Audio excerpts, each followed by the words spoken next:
If you're using 45 series profiles, another option that 8020 offers is the plate connector. In order to use the plate connector, it requires an M12 tap in the end of your 45 series profile. We're going to take an M12 6-lobe screw and the plate, and you notice there's two keys on the back side of the plate that'll go into the T-slots of your profile that'll prevent it from rotating. We'll slide that together, and then we're going to insert the M12 screw and thread that into the tap. It takes a T50 wrench to tighten the screw, which we'll do here.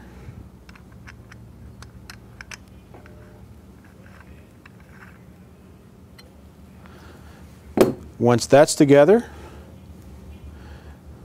we simply take the T-nuts and the socket head cap screws. We'll pre-assemble those. And you notice there's notches in the plate. We simply slide those into the notches. We line the T-nuts up so that they're straight and simply slide those directly into the T-slot. Then using an M5 wrench, you simply tighten the socket head screws and those lock in place. That's the plate connector.